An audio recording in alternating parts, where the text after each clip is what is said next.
महाभारत ये केवल एक युद्ध नहीं था, बल्कि ये महाकाल का वो तांडव था जहां एक एक योद्धा के तरकश में ऐसे बाण थे जो सूरज को निगलने की क्षमता रखते थे, जहां देवताओं के दिए हुए दिव्यास्त्र खिलौनों की तरह इस्तेमाल किए जा रहे थे। लाखों योद्धाओं की उस भीड़ में वो 5 महारथी कौन थे जिनके गांडीव और विजय धनुष की टंकार से तीनों लोग कांप उठते थे। इंटरनेट और सोशल मीडिया पर आज तक ये बहस छिड़ी हुई है, आखिर कौन था सर्वश्रेष्ठ, सूर्यपुत्र कर्ण या गांडीवधारी अर्जुन, मृत्यु को जीतने वाले भीष्म या गुरु द्रोण। आज के इस वीडियो में हम भावनाओं में बहकर नहीं, बल्कि शास्त्रों, अस्त्र शस्त्रों और कुरुक्षेत्र में उनके प्रदर्शन के आधार पर यह तय करेंगे कि आखिर महाभारत का सबसे खतरनाक धनुर्धर कौन था।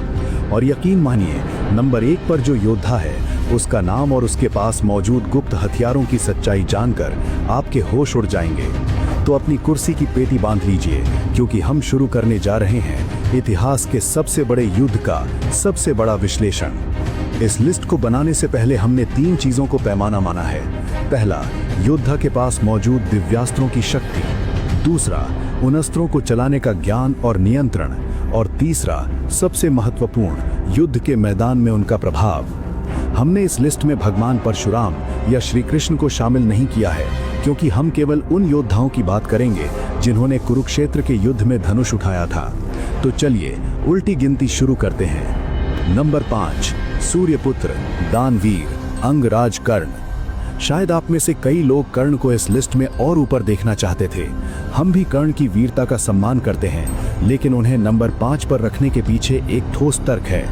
कर्ण निसंदेह महाभारत के सबसे करिश्माई योद्धा थे। उनका जन्म ही उस कवच और कुंडल के साथ हुआ था जिसे भेदना स्वयं देवराज इंद्र के वज्र के लिए भी असंभव था। जब तक ये कवच उनके शरीर पर था, कर्ण अमर थे। लेकिन कर्ण की असली ताकत उनका कवच नहीं, बल्कि उनका धनुष था, विजय धनुष। क्या आप जानते हैं इस धनुष की खासियत? इसे स्वयं विश्वकर्मा ने बनाया था।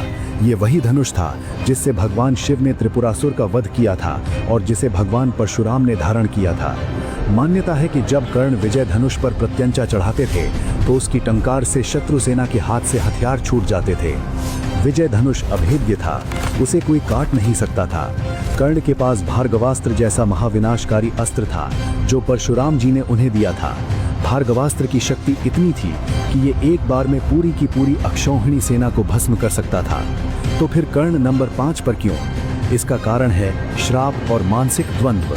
कर्ण एक महान योद्धा थे, लेकिन नियति उनके खिलाफ थी। परशुराम जी का श्राप कि अंत समय में तुम अपनी विद्या भूल जाओगे, एक ब्राह्मण का श्राप और भूमि देवी का श्राप, ये सब कुरुक्षेत्र में उनके विरुद्ध खड़े हो गए। कर्ण अक्सर युद्ध में भावनाओं में बह जाते थे। इंद्र को कवच दान देना उनकी महानता थी, लेकिन एक योद्धा के रूप में ये उनकी सबसे बड़ी भूल थी। और सबसे बड़ी बात, कर्ण के पास संयम की कमी थी, जो अर्जुन के पास कूट कूट कर भरा था। लेकिन सोचिए, जिसके पास विजय धनुष था वो अगर 5वें नंबर पर है, तो नंबर 4 वाला योद्धा कितना भयानक होगा, क्योंकि वो तो जन्म से ही काल था। नंबर 4, द्रोणपुत्र अश्वत्थामा। महाभारत का वो योद्धा जो आज भी जिंदा माना जाता है। अश्वत्थामा कोई साधारण मनुष्य नहीं थे। उनका जन्म भगवान शिव के रुद्र अवतार के अंश के रूप में हुआ था। जन्म लेते ही उन्होंने घोड़े की तरह हिनहिनाया था, जिससे तीनों लोग डर गए थे। अश्वत्थामा की शक्ति का मुख्य स्रोत था उनके माथे पर विराजमान मणि। ये मणि उन्हें भूख, प्यास, थकान और बुढ़ापे से बचाती थी। इतना ही नहीं, इस मणि की वजह से देवता, दानव या नाग कोई भी उन्हें युद्ध में हरा नहीं सकता था। लेकिन जो बात अश्वत्थामा को कर्ण से ज्यादा खतरनाक बनाती है, वो है नारायणास्त्र। महाभारत युद्ध के दौरान जब अश्वत्थामा ने नारायणास्त्र का प्रयोग किया तो पांडव सेना में हाहाकार मच गया था। यह अस्त्र इतना बुद्धिमान था कि जो भी योद्धा अपने हाथ में हथियार रखता या लड़ने की कोशिश करता, यह अस्त्र उसे तुरंत भस्म कर देता। स्वयं श्री कृष्ण को अपनी सेना को आदेश देना पड़ा कि अपने हथियार डाल दो और रथ से नीचे उतर जाओ। सोचिए, जिस अस्त्र के सामने भगवान को भी झुकना पड़ा, वो अश्वत्थामा के पास था। इसके अलावा अश्वत्थामा के पास आग्नेयास्त्र था, जिससे उन्होंने पांडवों की एक अक्षौहिणी सेना को क्षण भर में राख कर दिया था। और अंत में उन्होंने ब्रह्मसीर अस्त्र का प्रयोग किया, जो ब्रह्मास्त्र से भी 4 गुना ज्यादा शक्तिशाली था। तो फिर ये नंबर 1 क्यों नहीं? क्योंकि अश्वत्थामा के पास शक्ति तो थी, लेकिन उसे रोकने का ज्ञान नहीं था। उन्होंने क्रोध में आकर उत्तरा के गर्भ पर ब्रह्मास्त्र चलाया। एक श्रेष्ठ धनुर्धर वो होता है जो जानता है कि बाण कब चलाना है और कब वापस लेना है। अश्वत्थामा एक विध्वंसक थे, रक्षक नहीं। लेकिन जिस गुरु ने अश्वत्थामा और अर्जुन दोनों को सिखाया था, वो हमारे अगले नंबर पर हैं।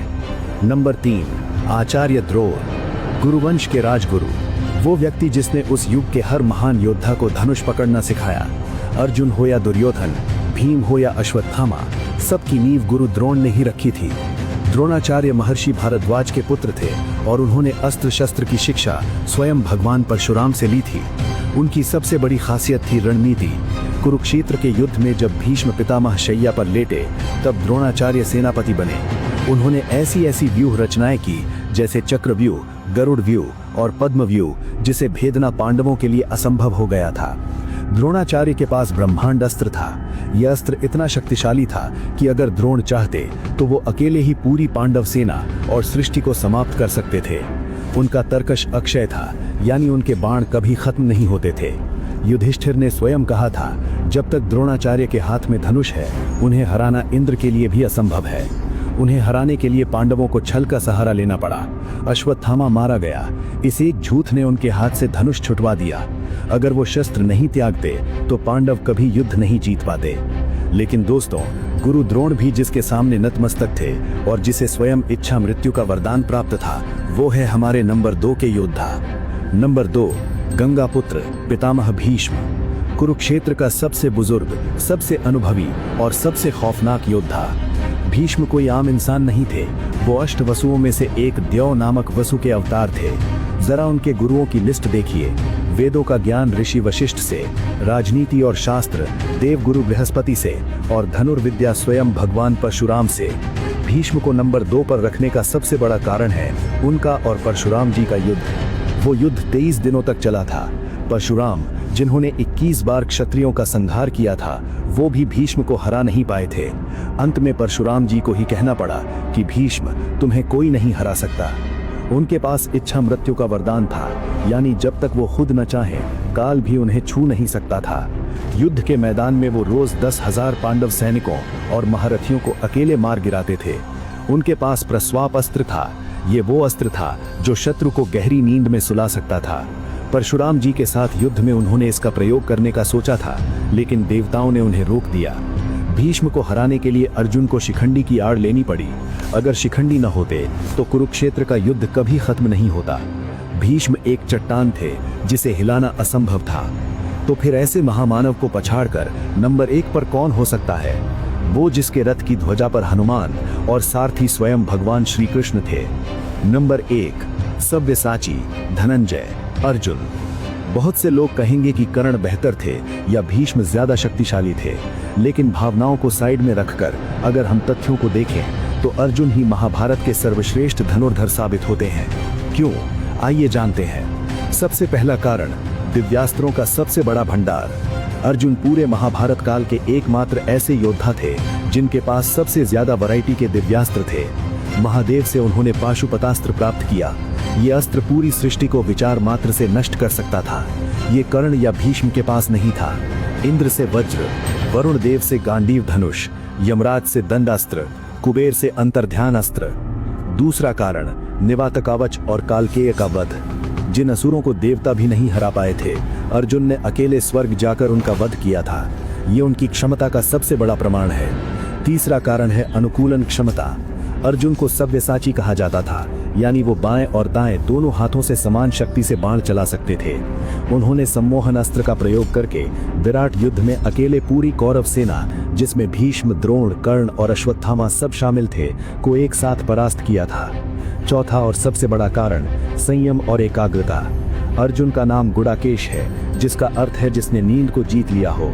कर्ण के पास विजय धनुष था, लेकिन अर्जुन के पास गांडीव था, जिसकी टंकार वज्रपात जैसी थी और जो कभी टूट नहीं सकता था। लेकिन अर्जुन की असली ताकत थी उनका फोकस। वो कभी क्रोध में आकर गलत अस्त्र नहीं चलाते थे। और सबसे बड़ी बात, जिसके साथ योगेश्वर कृष्ण हो, जो स्वयं नारायण के अवतार हैं, उस नर को कौन हरा सकता है? अर्जुन केवल एक योद्धा नहीं थे, वो एक संपूर्ण वॉर मशीन थे जो किसी भी परिस्थिति में जीतना जानते थे। तो दोस्तों, ये थी कुरुक्षेत्र के सबसे शक्तिशाली धनुर्धरों की हमारी रैंकिंग। अगर हम विनाश की बात करें तो अश्वत्थामा और कर्ण भयानक थे।